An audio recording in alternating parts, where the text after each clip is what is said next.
Ace Frehley was sorting through dusty boxes in his Connecticut home when he found something that stopped him cold. A faded Polaroid from 1973, tucked inside an old guitar case. The woman in the photo had rejected him before Kiss even existed, telling him he'd never amount to anything with his ridiculous makeup dreams. What Ace discovered about her life 4 decades later would shatter everything he thought he knew about destiny, fame, and the real cost of becoming the space ace. This isn't just another rock and roll story. It's about how the people who break our hearts sometimes save us from ourselves, and how the silver makeup that made Ace Frehley a legend also hid the loneliest man in rock music. Before we dive into this incredible journey, make sure to subscribe because you won't believe where this story goes. It was May 1972 in the Bronx, New York. Paul Daniel Frehley, not yet known as Ace, was a struggling session guitarist, trying to make rent by playing backup for local bands nobody remembers. He had dreams bigger than his talent could yet support, talking endlessly about creating a theatrical rock band with makeup and personas that would change music forever. Most people thought he was crazy, especially Diana Castellano. Diana worked as a receptionist at Electric Lady Studios, the legendary recording space in Greenwich Village. She was everything young Paul Frehley wasn't. Connected, confident, dating a successful record producer who drove a Cadillac and wore expensive suits. But Paul had been captivated by her from the moment he first walked into that studio for a session gig. Dark Italian beauty, sharp wit, and a knowledge of music that went deeper than most industry veterans. For 6 months, Paul had been building up the courage to ask her out, watching her from behind his Les Paul during recording sessions, manufacturing excuses to talk to her during breaks. That humid June evening, Paul finally made his move. Diana was closing up the studio reception desk, and Paul had stayed late, ostensibly to work on guitar parts, but really waiting for this exact moment. His hands were sweating as he approached her, carrying his guitar case like a shield. "Diana," he said, his voice cracking slightly. "I've been wanting to ask you something for a while now." She looked up, surprised. Most musicians barely acknowledged the reception staff. "What's that, Paul?" "There's this new club opening in the village next week. I was wondering if you'd like to go with me. Maybe grab dinner first. I know this great Italian place in Little Italy." The silence that followed felt eternal. Diana's expression shifted from surprise to something that looked almost like pity. "Paul, that's sweet," she said carefully. "But I'm seeing someone. You know that." "I know, but I thought maybe," he fumbled for words. "I just thought we had a connection when we talk about music and everything." Diana sighed, and what she said next would echo in Paul Frehley's mind for the next 40 years, even after he became one of the most famous guitarists in the world. "Paul, you're a nice guy and you're talented, but you need to be realistic. You're almost 21 years old, still doing session work for $50 a night, living in the Bronx with your parents. You have these crazy ideas about makeup and stage shows that no serious musician would ever consider. The rock industry isn't a fantasy world. It's a business, and you're just not business material." She picked up her purse, softening her tone slightly. "My boyfriend could probably get you more session work if you drop this whole theatrical rock thing and focus on being a serious musician. That's my advice. Take it or leave it." Paul stood there, his guitar case feeling heavier than ever, watching Diana walk out of Electric Lady Studios and out of his life. But he didn't know that 18 months later, he'd be auditioning for a band called Kiss, creating the Space Ace character, and beginning a journey that would prove Diana Castellano catastrophically wrong about everything. By October 1973, Paul Frehley had transformed himself into Ace, the lead guitarist for Kiss, a band that embodied every crazy theatrical idea Diana had mocked. The silver star makeup, the smoking guitar, the platform boots, the entire Space Ace persona was Paul's middle finger to everyone who told him to be realistic.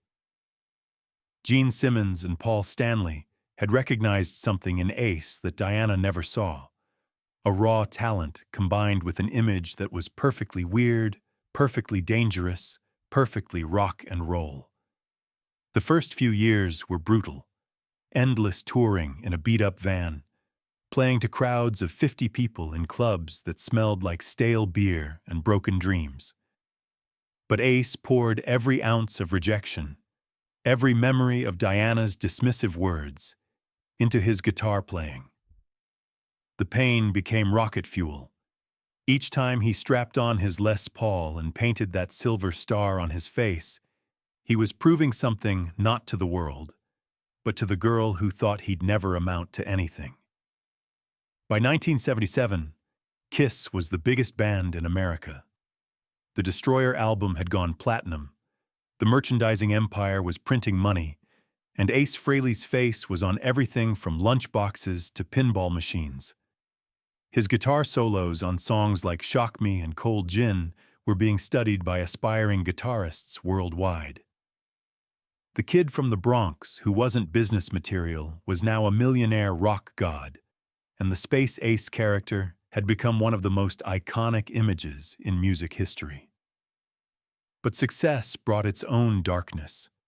The constant touring, the pressure to maintain the Kiss machine, the growing tensions within the band, and the gnawing loneliness that no amount of fame could fill. Ace started drinking heavily. Jack Daniels became his constant companion, and pills helped him sleep through the anxiety of being Space Ace instead of Paul Frehley. The silver makeup that had made him famous had also trapped him. Behind it, he was disappearing. In 1978, Kiss management made a bold decision. Each band member would release a solo album simultaneously, a marketing stunt designed to dominate the charts and prove Kiss's individual star power.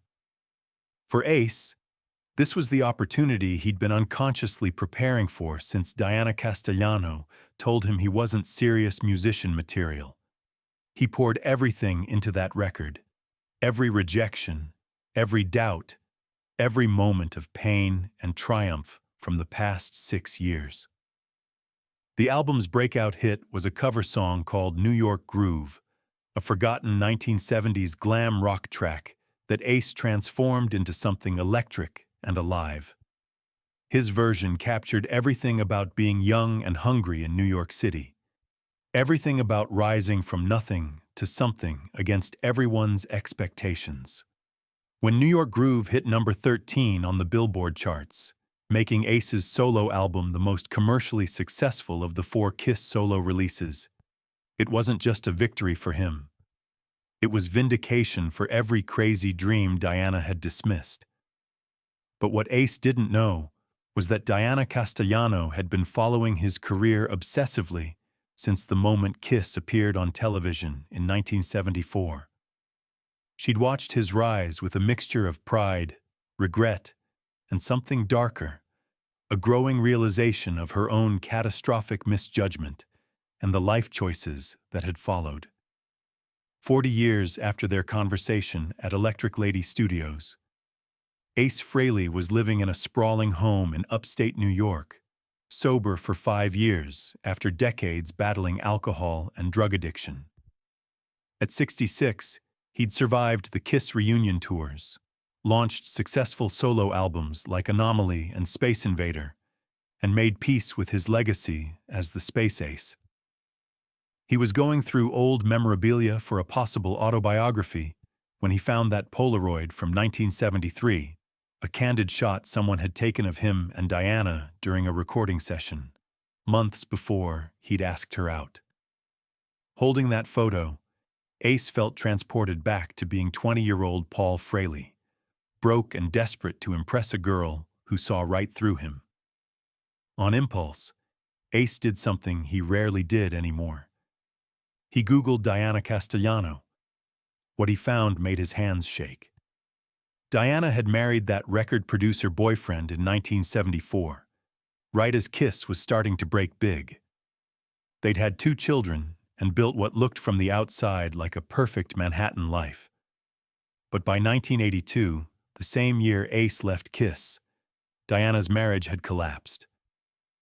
Her husband had been involved in a major record label fraud scandal, lost everything, and abandoned the family. Diana had spent the next 40 years working multiple jobs to support her children, never remarrying, living in a modest apartment in Queens, far from the glamorous music industry life she'd once inhabited. But the detail that hit Ace hardest was this.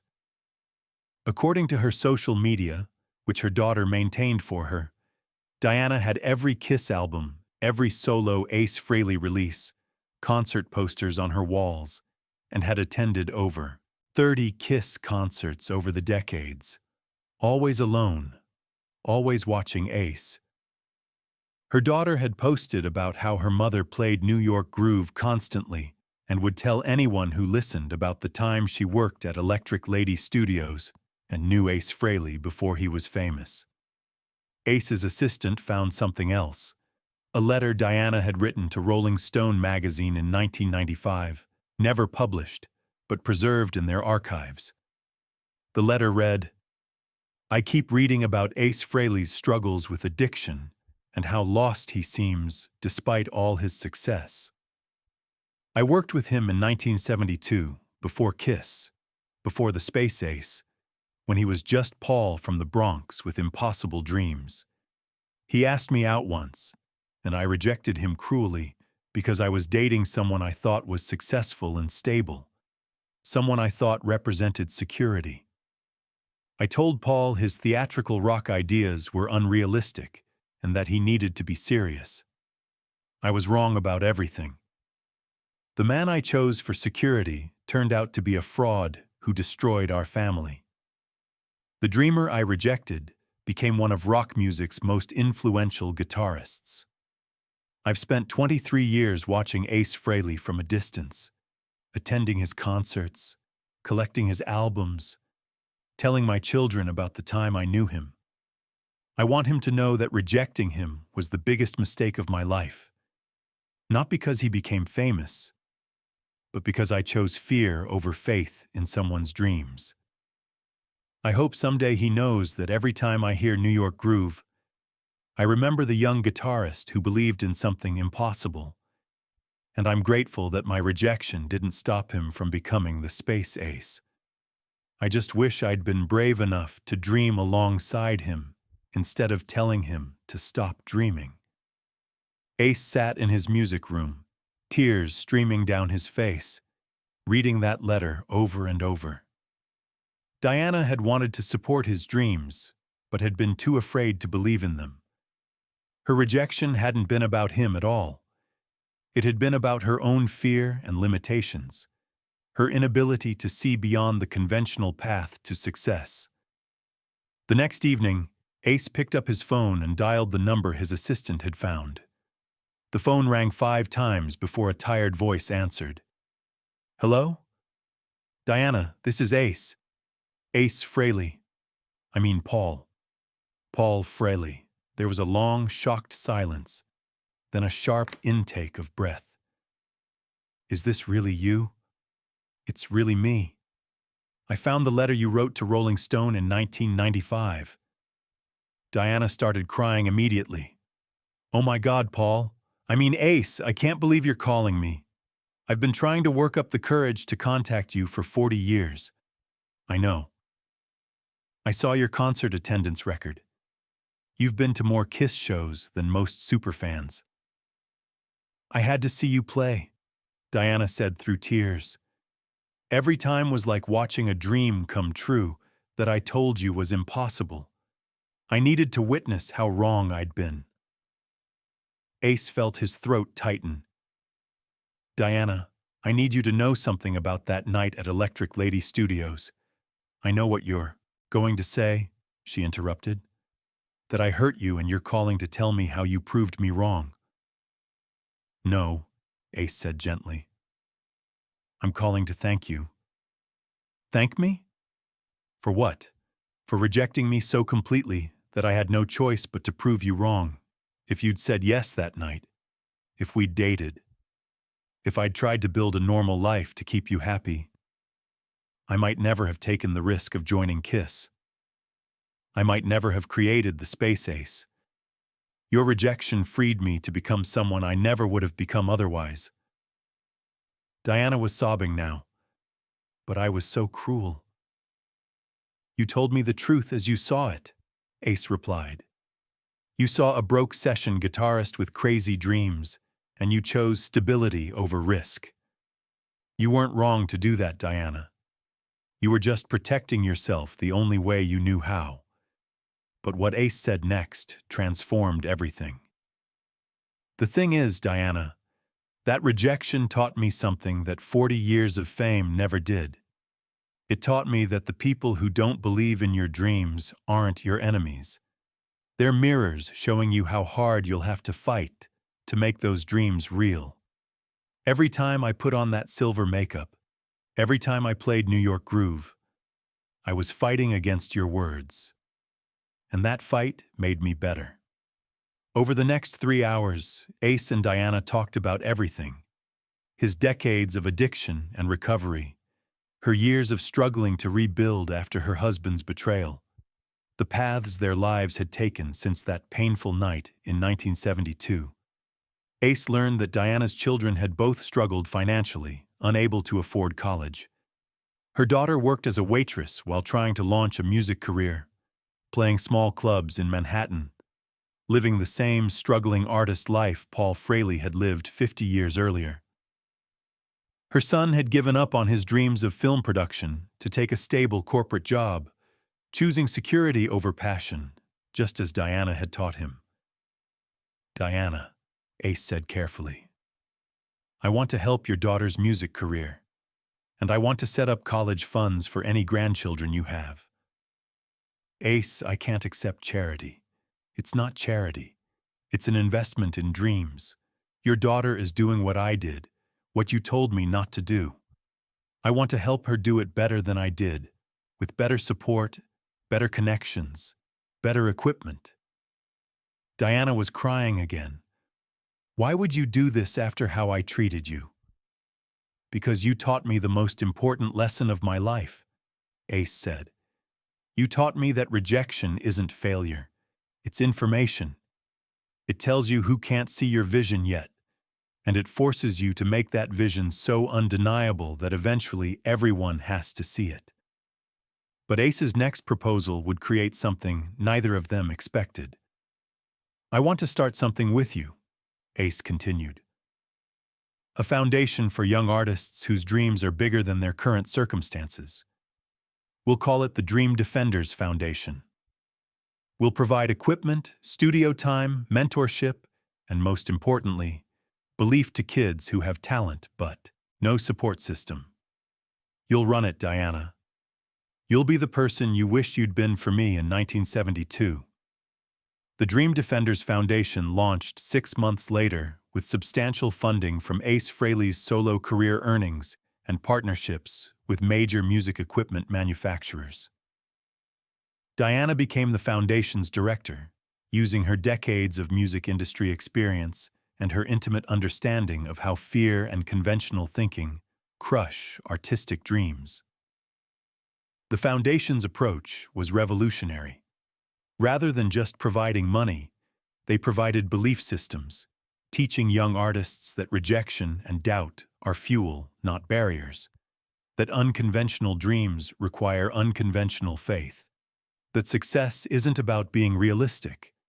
It's about making your unrealistic vision so compelling that reality has to adjust. Ace became the foundation's most active mentor, regularly visiting with young musicians, sharing not just his technical guitar knowledge but his survival story. He'd tell them about Diana's rejection, about the years of poverty and doubt before KISS made it, about the decades of addiction that followed fame, and about the sober clarity that finally allowed him to understand that every rejection had been preparation for something greater. Diana would share her side of the story, speaking to parents and family members of young artists about how conventional wisdom and fear-based thinking can destroy dreams before they have a chance to develop. "I told Ace Frehley he wasn't business material," she'd tell audiences. "I was looking at his bank account instead of his talent. I was measuring his current reality instead of his future potential. I chose a man who looked successful over a man who was becoming successful. That distinction cost me 40 years of regret." The foundation's success rate was remarkable. Within 5 years, over 200 young artists had received support, and 47 had achieved significant commercial or critical success in music, film, or visual arts. Diana's daughter became a successful singer-songwriter, eventually opening for major acts and releasing 3 albums. She credited the foundation with giving her what her mother couldn't provide in 1972, belief that impossible dreams are just dreams that haven't happened yet. In 2019, Ace Frehley organized a special concert at Electric Lady Studios, the same location where Diana had rejected him 47 years earlier. The intimate show featured Ace performing acoustic versions of his greatest Kiss songs and solo hits, with special guest appearances by Dream Defenders Foundation alumni. Diana sat in the front row, in the exact spot where the reception desk used to be. When Ace played New York Groove, he dedicated it to her. "This song is for Diana Castellano," he told the audience. "In 1972, she told me my dreams were unrealistic. She was absolutely right. They were unrealistic. That's what made them worth pursuing. Diana, thank you for not believing in me.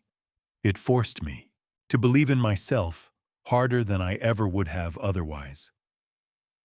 After the show, Ace and Diana sat together in the studio's lounge, the same space where they'd had that fateful conversation decades earlier. "Do you ever wonder what would have happened if I'd said yes that night?" Diana asked. "All the time," Ace admitted. "What do you think?" "I think we would have dated for a while. Maybe I would have quit music to get a stable job to impress you. Maybe we'd have gotten married, had kids, lived a normal life in the Bronx. And the world would have lost the space, Ace," Diana said quietly. "And I would have lost the chance to become who I am now," Ace added. "The addiction, the pain, the recovery, the wisdom, all of it came from walking a path that your rejection pushed me onto. I don't regret any of it." Diana reached over and took his hand. "I regret it, though.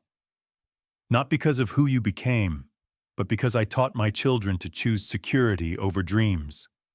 I passed down my fear, and it limited them until you came back into my life and showed us all a different way. That's why the foundation matters," Ace said. "We're not just helping young artists.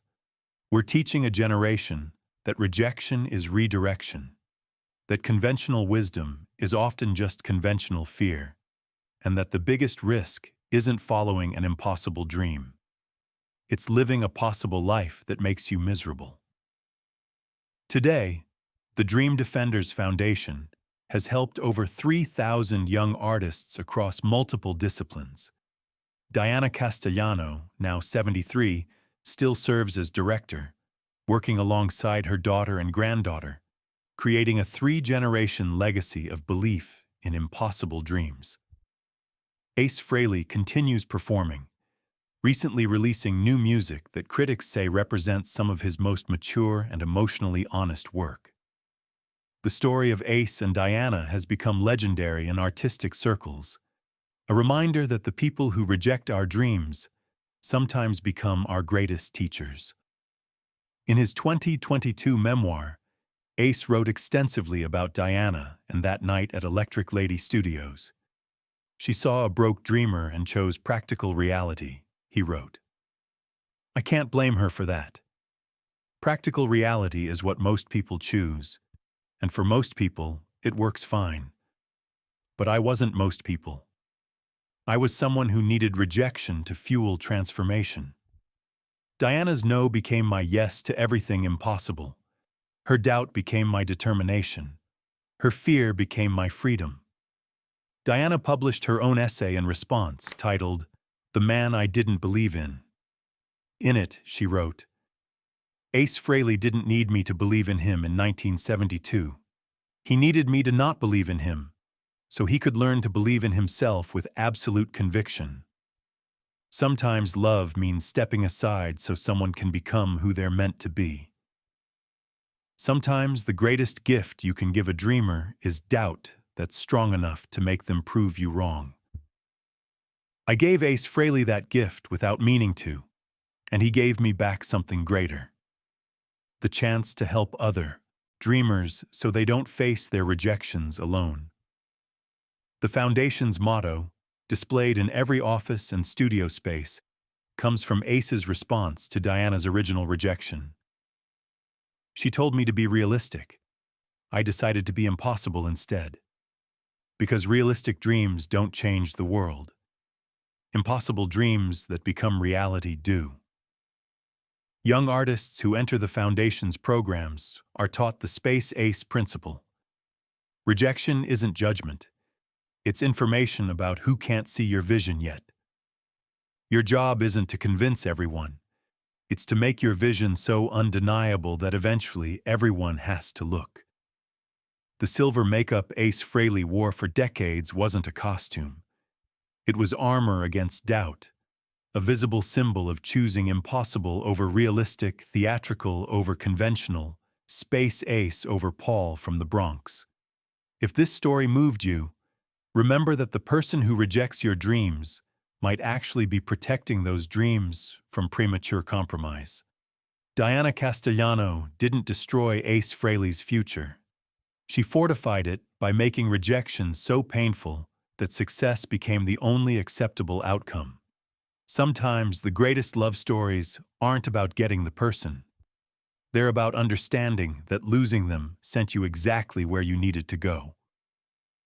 The receptionist who rejected Ace Frehley became the woman who would help thousands of other artists whose dreams were bigger than their circumstances, proving that redemption doesn't have a timeline and that it's never too late to believe in impossible.